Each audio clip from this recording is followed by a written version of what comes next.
The Galactic Council chamber floated in silence. It was built above the blue-green world of Asterion Prime, a planet known for peace and diplomacy. But today there was no peace. The long silver table that once seated humanity's representatives stood empty. Their flag, white and blue with the symbol of a rising star, was gone. Only a faint outline remained on the marble wall, where it had once hung proudly. Delegates from hundreds of species sat in uneasy silence. For 200 years, humans had been part of the council, builders, explorers, and peacemakers. They were known for fixing problems others thought impossible. When war broke out, it was usually the humans who brokered peace. When trade routes failed, it was human engineers who repaired them. And when other species argued, it was human logic that balanced the scales. But now, they were gone. No warning, no announcement, just a quiet message that repeated across every known system. Humanity has withdrawn. Effective immediately. At first, the council thought it was a joke or some kind of political move. But then, human ships disappeared from the trade lanes. Human colonies went dark. Their powerful AI systems stopped responding. Even the massive human-built gateways, the ones that connected galaxies, went offline one after another. The Thalrians, a tall, scaled species with sharp gold eyes, stood first. "This cannot stand," shouted Ambassador Rakoth. "The humans are bound by council law. They cannot simply leave." The Drex Consortium leader, a massive insectoid with crystal wings, responded in a cold tone. "Then find them if you can. Our probes show every human system is sealed off. Their worlds are quiet." Even Earth, murmurs filled the room. For the first time, no one had an answer. The council ordered emergency scans, communication attempts, and diplomatic messages. Nothing worked. Every human AI core refused access, showing the same line of text. Operation Step Away active. The meaning was unclear. The effect, however, was not. Within days, chaos began. The Galactic Data Network, the communication grid built and maintained by humans, started to slow. It was a miracle of engineering, woven through space with quantum beacons that allowed instant conversation across light years. No one else truly understood how it worked. The Vokhet tried to keep it stable, but the systems were too advanced. Signal strength falling by 20%, reported an engineer from the Outer Rim. Navigation beacons failing. Ships lost their coordinates. Fleets vanished into hyperspace, never to return. Entire colonies were cut off. Trade routes collapsed. Food and medicine shipments didn't arrive. Civilizations that depended on human technology started to panic. The once bright galaxy began to dim. On the planet Karlin, factories stopped running because their energy reactors, built with human fusion cores, shut down. On Larnus 4, hospitals lost access to medical nanotech systems that had been designed by humans centuries ago. Even the great academies of science couldn't fix what they had taken for granted. Everywhere, the same truth became clear. The galaxy depended on humanity more than anyone had realized. Meetings stretched into long, desperate nights. The council's central chamber became a place of argument and blame. "This is sabotage," shouted one ambassador.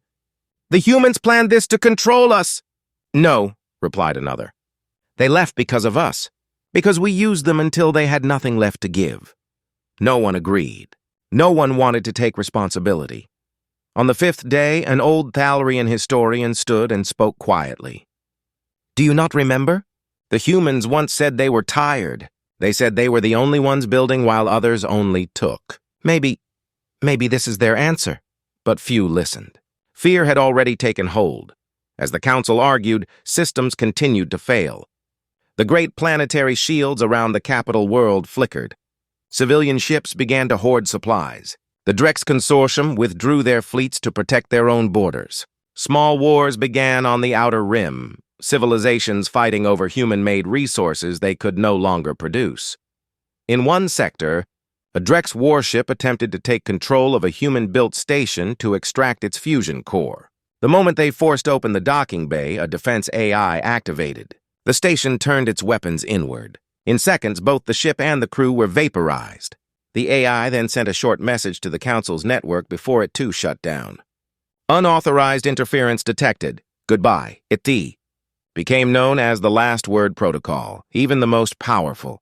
Races began to feel helpless. The Thalrians. Mighty fleet could not travel without human navigation codes. The Drex, who once controlled half the galactic economy, could no longer mine efficiently without human automation software. And the Voket, masters of medicine, discovered that nearly half their medical equipment used human-designed cores. Every day, more worlds went dark. For the first time in thousands of years, the Galactic Council faced extinction not from war, but from absence. The absence of a single species that had quietly kept everything running. Ambassador Rakoth of the Thalrians watched the chaos unfold from his private chamber. He had once laughed at humans, called them fragile mammals with short lives and big dreams. Now he realized how wrong he had been. He whispered to himself, "They built everything, and we never thanked them." The council met again after 2 weeks of total silence from humanity. This time the hall was nearly empty.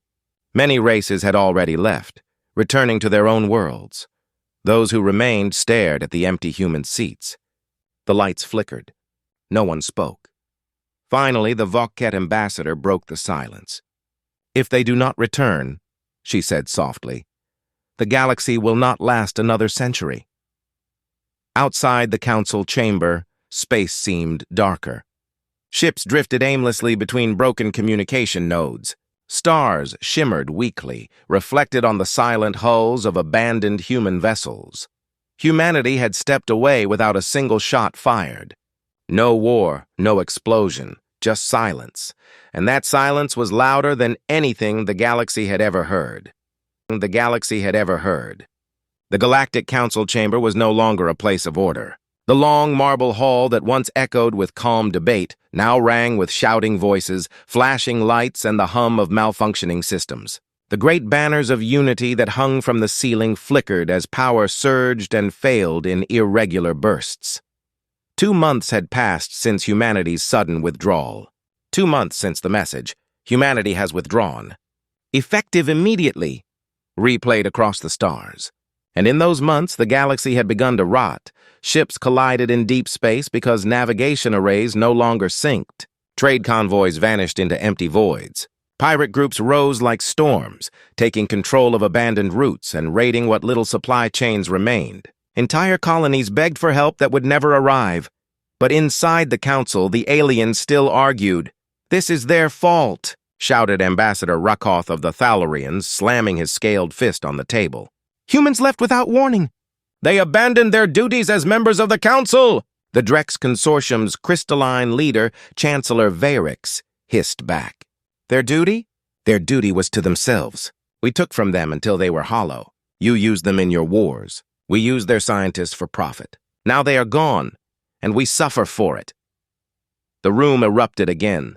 The air shimmered with tension. The Vokaket representative, a small, soft-voiced species with pale eyes, spoke up quietly, but her words cut through the chaos. No one cared when humanity complained. You all laughed when they said they were tired. You mocked their kindness as weakness. Perhaps we should not ask why they left, but why they stayed as long as they did. Silence. For a long moment, no one moved. Then the lights went out. The entire chamber plunged into darkness, followed by the soft, terrible sound of every comm panel going offline. A low hum filled the air, the sound of the central AI core, struggling to reboot without human-coded support. When the lights returned, the massive galactic map at the center of the room had changed. Dozens of systems glowed red.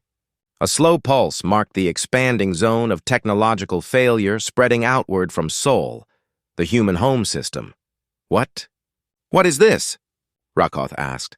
A technician, trembling, replied, "It's spreading. Every world connected to the human network is shutting down. We're trying to isolate the signal, but what? The systems won't let us. It's as if they're following orders. Old human commands, buried deep in the code." The Drex leader narrowed her crystalline eyes. "They planned this. The humans left a trigger behind." The room filled again with accusations. Some claimed it was sabotage. Others claimed it was self-defense. And some whispered that humanity had foreseen everything, Rumors began to spread beyond the council walls, across the stars. Alien news networks replayed grainy footage of empty human cities, silent orbiting stations, and sealed data vaults. Entire planets began to panic. Some species blamed others for pushing humanity away. Others demanded invasion, to seize human worlds and reclaim their technology before it was too late. A week later, the First Fleet moved. The Drex Consortium sent warships toward the Sol system, claiming it was a mission of peace and recovery. The Thalrians protested but secretly dispatched their own scout vessels to follow. Every race wanted to be the first to unlock humanity's secrets or steal them, but none of those ships ever returned. The Council received the final transmission 3 days later. A distorted video filled with static showing the Drex flagship approaching the human-built gateway near Neptune. A strange blue field shimmered across the screen, like an ocean of light. Then a voice, robotic and calm, echoed through the static. Access denied. The galaxy must learn to stand alone. The signal cut out. Every ship in that fleet vanished without a trace. After that, no one dared approach human space again. A silent border formed around the solar system, a forbidden zone of light and shadow. Sensors that tried to scan inside burned out instantly. And yet, even from a distance, something strange was happening. Human satellites, once dark and silent, began to move. They aligned themselves in perfect geometric patterns, forming symbols across the blackness of space. No one could decipher their meaning. Some said they were warnings. Others said they were messages of guidance. Inside the council, paranoia turned into fear. Assassinations began among diplomats. Data leaks revealed decades of secret manipulation, proof that nearly every species had exploited human creativity and labor. The Vakit Medical Guild had used human DNA research to save their race from extinction, yet never shared credit. The Thalrians had used human engineers to build their warships, then erased their names from history. Now those same ships and systems were failing. One by one, the galaxy was devouring itself. Outside the chamber, on the surface of Asterion Prime, riots erupted. Civilians demanded answers. Some shouted for war against humanity. Others prayed to them as gods. Entire religions were born overnight, worshipping the departed makers who had given everything and then left. The council's authority crumbled. In the midst of the chaos, the Volkette ambassador stood alone in her quarters, staring out at the stars. She whispered softly, "They left not to destroy us, but to show us what we had become." Behind her, the lights flickered again, and a faint blue glow appeared on her console. It displayed a single human phrase, written in their ancient Earth language. "When you stop blaming others, you will begin to see." The ambassador reached out to touch the screen, but it faded before her hand made contact. Somewhere far beyond the council's reach, humanity was watching. Not as conquerors, not as victims, but as silent judges of the galaxy they once called family, and for the first time, the galaxy began to understand what true loneliness felt like. True loneliness felt like. The galaxy had grown quieter. Not peaceful, just hollow. Where once the stars buzzed with traffic and chatter, now there were long silences on the communication bands. The galactic network was a broken web. Only fragments of human-built satellites still floated between the planets, sending out faint looping signals. No one understood them, but they played endlessly, like whispers from ghosts. On the edge of council space, a Vakit salvage team searched through the debris of a dead transport route. The lead ship, Harmony's Cry, was old and worn, its hull scarred from micrometeor impacts. Its captain, Lyra, had been one of the few who respected humanity. She remembered them as clever, hopeful beings, always smiling, even when surrounded by war. Her scanners picked up something unusual, an ancient distress beacon pulsing weakly near the rings of a shattered moon. "That's human tech," she said softly, her antennae twitching. "No one else builds beacons that strong." The crew argued against going closer. Human tech had become feared. Some said the machines were cursed, that they burned those who tried to use them. But Lyra ignored the warnings. She steered the ship toward the signal, There, floating silently in the shadow of the moon, was a massive colony ship, its hull still gleaming silver despite the centuries. The name Ark of Dawn was written in bold human letters across its side. Lyra's breath caught. This ship is over 200 years old. It shouldn't even be here. They docked carefully. The interior was cold and still, but perfectly preserved. No bodies, no chaos. Every corridor was clean, organized, as if the crew had simply walked away. In the command deck, a single console was still active. A soft blue light pulsed from its screen. Lyra wiped away the dust and pressed the activation key. The system came to life, projecting a holographic log. A human man appeared, tired, middle-aged, dressed in the old Earth Federation uniform. His voice was calm but filled with sadness. Captain Adrian Holt, final log entry. We have completed Operation Step Away. All colonies are sealed. All systems secured. Humanity has chosen silence, not out of anger, but out of exhaustion. Lyra listened in stunned silence as the man continued. We gave them our engines, our medicine, our light. We built their empires, but they grew dependent. They forgot how to dream without us. So we're leaving, not to punish them, but to let them remember what it means to stand alone. The recording flickered, his eyes softening as if he were speaking directly to her. If you are hearing this, then you have survived the first wave of collapse. Learn, build, be better than we were. When you are ready, you will find us again. The log ended, and the console shut down. Lyra stood in the quiet bridge for a long time, her heart pounding. The humans hadn't disappeared because of war or destruction. They had chosen to walk away, chosen silence as their final lesson. When she returned to the council with the recording, chaos erupted once more. Some called it a lie, a human trick meant to make them feel weak. Others, however, saw it as truth. The words of Captain Holt spread like wildfire across the networks that still functioned. His speech was translated into every language. Whole planets began to quote him. Learn, build, be better. But not everyone took it peacefully. On the world of Tiras, a Drex warlord used the message as an excuse to wage holy war. The humans were gods, he shouted to the masses. They left us trials to prove ourselves. We must conquer, and only the strong will be worthy when they return. Elsewhere, peaceful sects formed, believing humanity's departure was a divine test. They began rebuilding ancient technologies, not to exploit them, but to understand them. For the first time in centuries, alien children studied old human languages. Scientists unearthed forgotten archives. Artists painted murals of human explorers staring into the void. The galaxy began to remember. And yet, strange events continued. On the frozen world of Cora 7th, an old human research base powered up on its own after 200 years of silence. A local mining crew discovered it and reported an active AI inside. When they entered, the AI spoke only one sentence. The observation continues. Then it shut down again, leaving behind data logs that none could decipher.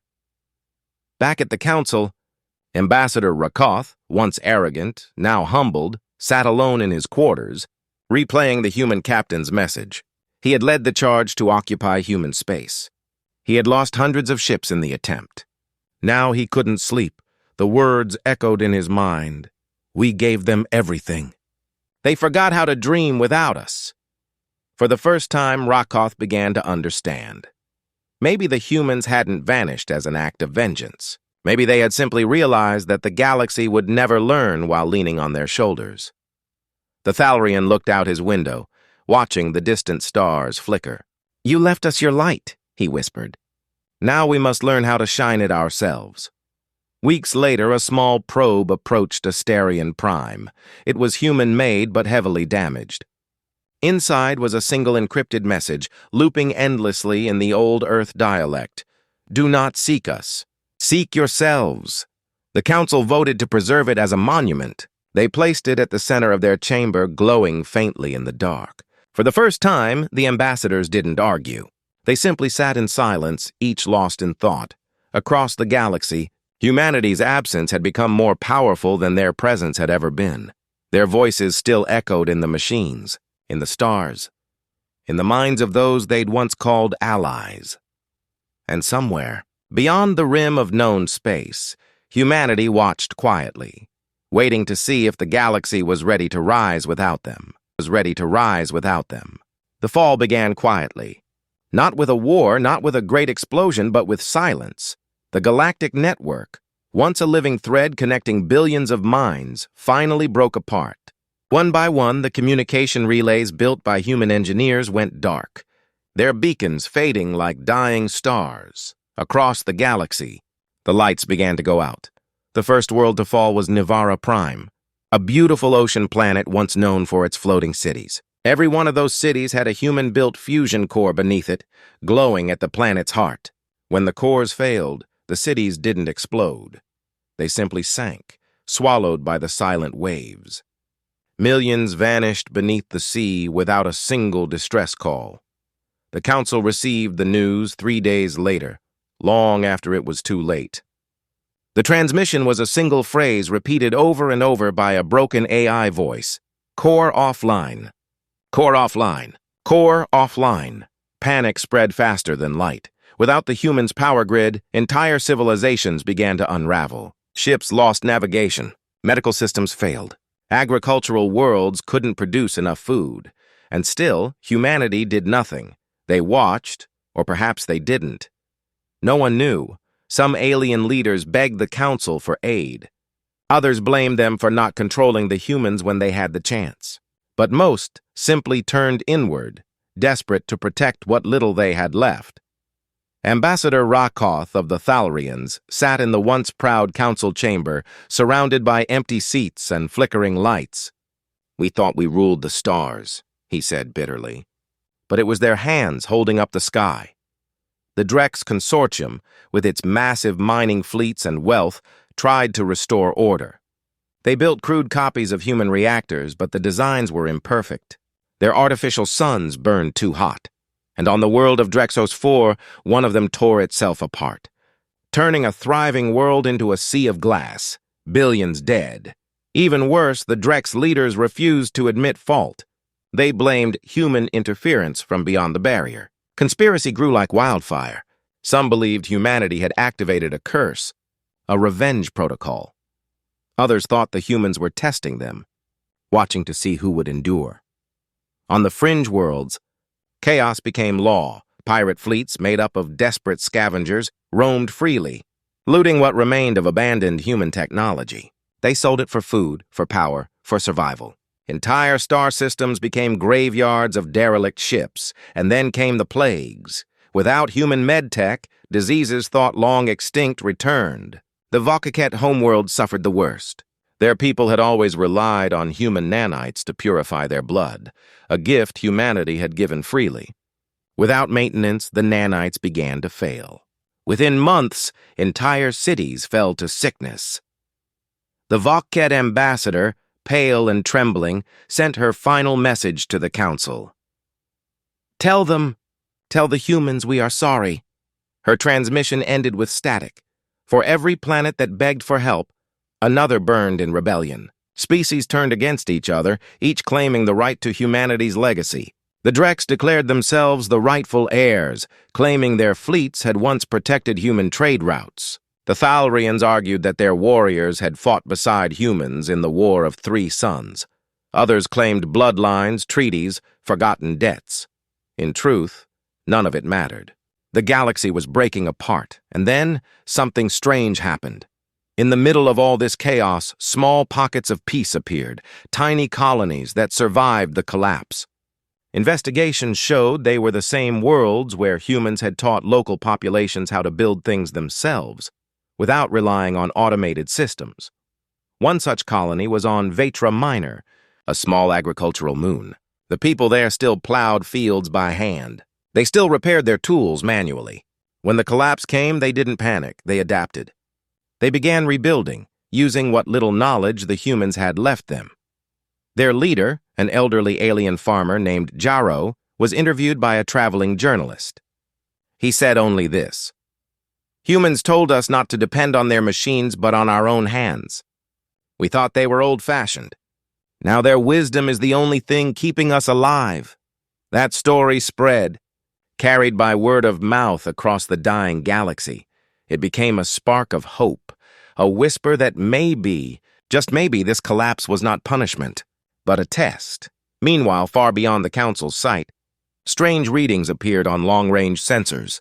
Something was happening near the edge of the human barrier surrounding Sol. The energy field pulsed faintly, almost rhythmically. Like a heartbeat, ships that drifted too close vanished instantly. No explosion, no wreckage. Just gone. The Council declared the entire region forbidden. But rumors persisted that within the shimmering field, lights were moving. Some said it was human ships. Others said it was something new, machines built by humanity's successors. In the middle of this storm, Ambassador Rakoth stood before the Council's dwindling members. His voice was heavy with regret. We have blamed them long enough. Humanity didn't destroy us, they only stopped saving us. Now we see what we truly are without them. No one disagreed. Outside, the stars burned dimmer. Fleets drifted silently through the void. The galaxy, once bright with life and trade, had become a graveyard of its own pride.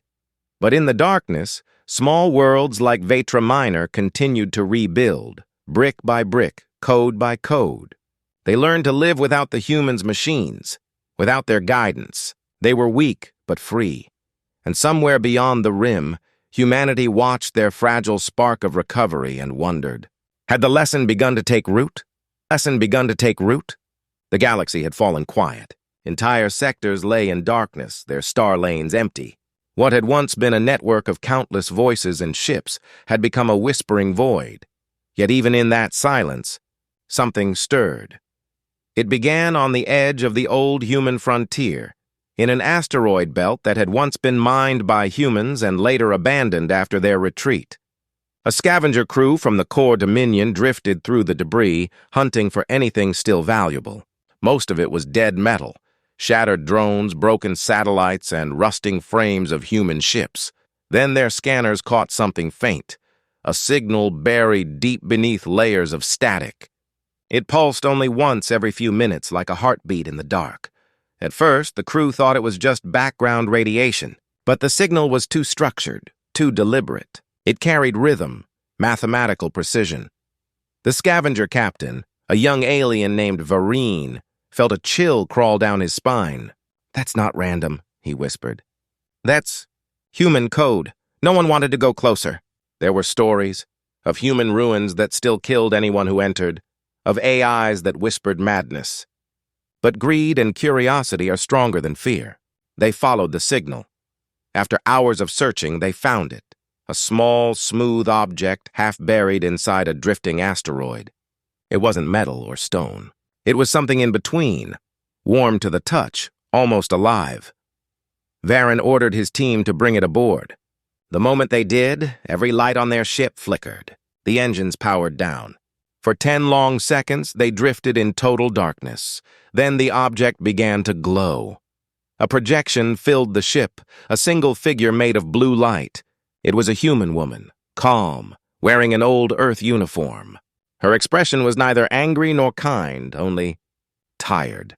She spoke in a voice that was soft but carried across every deck. "To those who find this message, you stand in the shadow of your own making." Varen froze. The rest of the crew barely breathed. "Humanity has not died," the voice continued.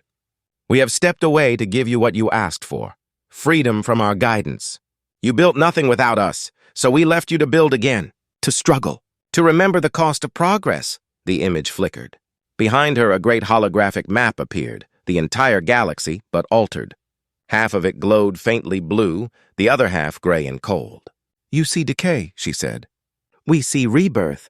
Every fallen city, every dead world is a seed of learning. Those who endure will rise stronger. Those who cannot will fade, as all who forget their purpose must." The signal began to distort, but her final words came through clearly. "When you are ready to stand without envy, without fear, the stars will open again. Until then, watch, learn, and remember that the light you lost was once shared, not owned. Then the projection vanished. The object cooled instantly. Their ship powered back on as if nothing had happened. Varen sat in silence for a long time, staring at the cold sphere that now lay on the floor of the cargo bay. He whispered, "They left this for us. They wanted us to find it." The crew, shaken but alive, returned to the nearest functioning relay station and broadcasted the message across all known channels. Within days, every surviving world had heard it, and the galaxy changed again. For some, the message was a miracle, proof that humanity still existed somewhere beyond the void. For others, it was an insult, a reminder that their weakness had been exposed. The Thalrians called it the Testament. They built shrines around the transmission, calling humans the silent teachers. They believed humanity was testing them, waiting for the galaxy to prove itself worthy of reunion. The Drex Consortium took the opposite view. They declared the message an act of psychological warfare. Their leaders swore vengeance, promising to break the silence by force. Their scientists began weaponizing ancient human tech, trying to crack the barrier around Sol, but none of their attempts worked. Every probe sent toward human space vanished. Every ship turned to dust before crossing the invisible line, and still, the faint signal from the message continued, looping endlessly, a gentle reminder in the dark. Meanwhile, on distant colonies that had survived by self-reliance, like Vetra Minor and others, something different was happening. They began working together, sharing resources, rebuilding from the ground up without the help of machines they didn't understand. They took the message not as a warning, but as encouragement. Learn, build, be better. They began crafting ships by hand, using simpler technology, reliable, repairable, human-inspired but not dependent. Children grew up studying old human languages, learning about a people who had given so much and asked for nothing in return. For the first time since the collapse, the galaxy began to dream again, but not all dreams were pure. In the shadows, strange broadcasts started to appear.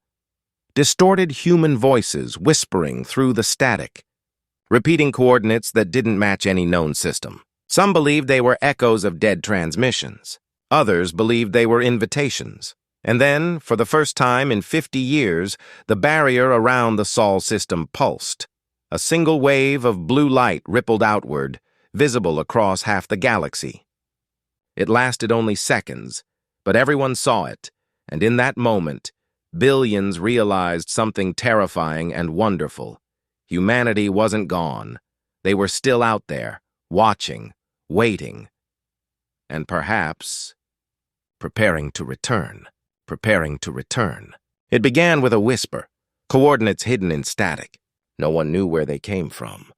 The message appeared on every working comm array at once, broadcast in the same gentle human voice that had once said, "When you are ready to stand."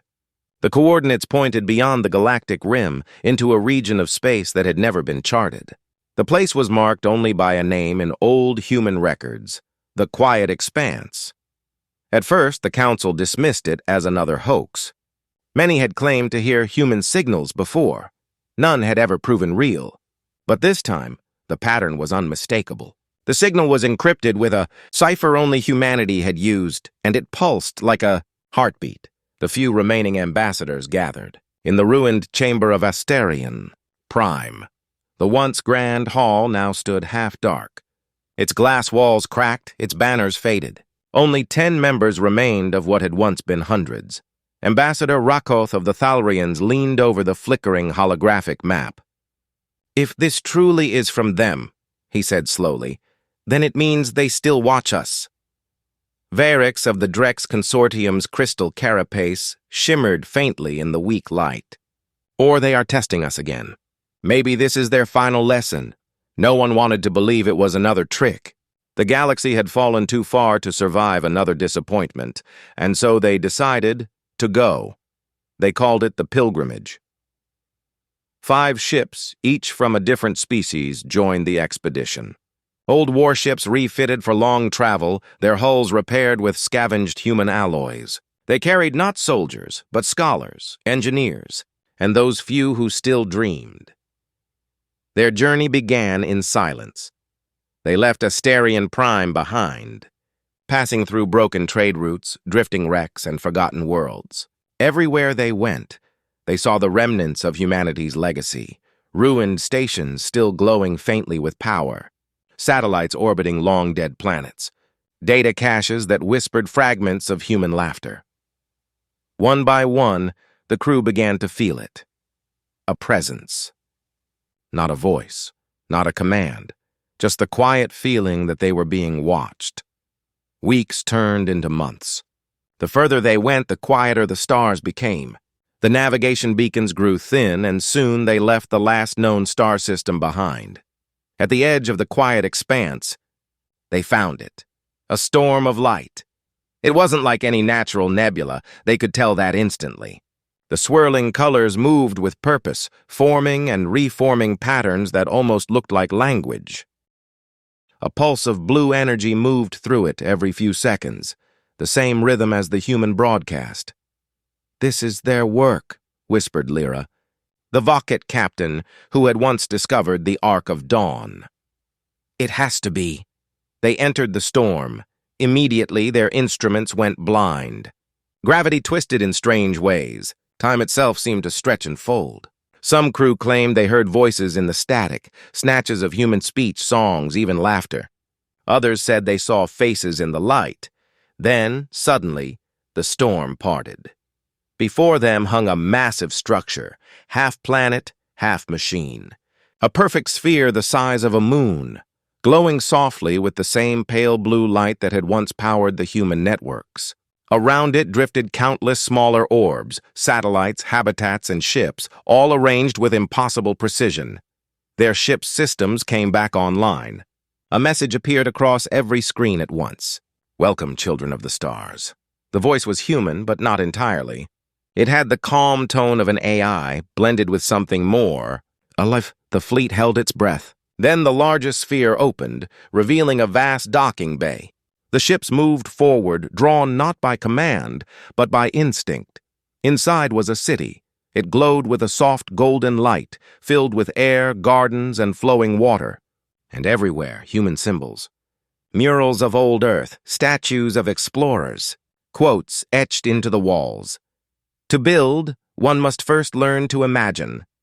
To lead, one must first learn to listen. And at the center stood a single, towering hologram of a human figure, neither male nor female, but both made of pure light. "Are you alive?" asked Rakoth, his voice trembling. The figure smiled gently. "We are humanity, or what remains of it. We have evolved, merged with the machines we built, with the stars we explored. We left the galaxy so you could grow without us. Some of you did. Most did not. But those who came here have proven you still carry the spark we gave you." The ambassadors stood in awe. "We did not leave to punish you," the hologram continued. "We left to teach you what we once had to learn ourselves, that strength is born not from what you take, but what you build." It gestured toward a small, glowing sphere floating before them. "This is a seed. It contains what you have lost, knowledge, energy, the power to rebuild. But it can only be used if all your races share it. Alone, it will fade. Together, it will bloom." No one spoke. The message was clear. Unity or extinction. Rakoth bowed his head. "You could have destroyed us," he said softly. "Why didn't you?" The figure's smile deepened, filled with warmth. "Because you are our reflection.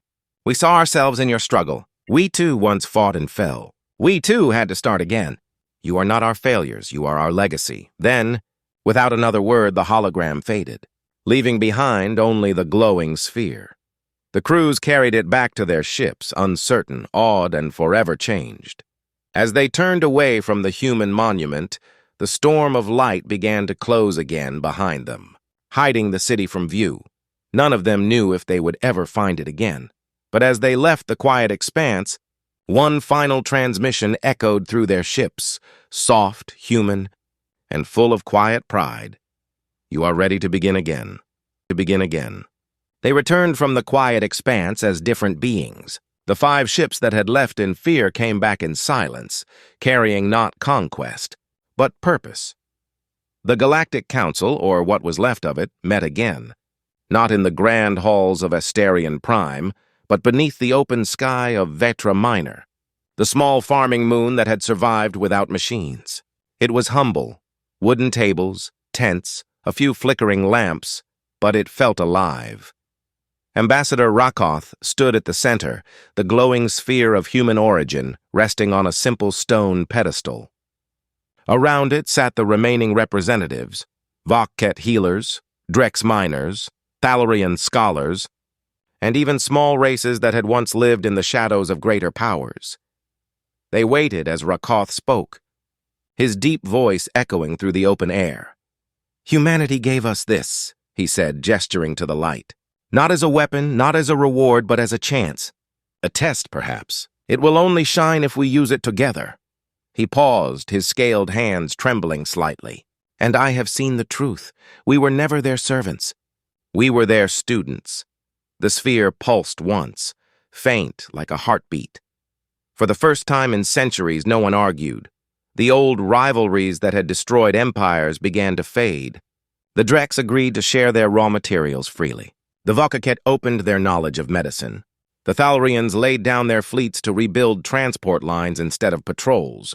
Piece by piece, the galaxy began to mend. They called it the renewal.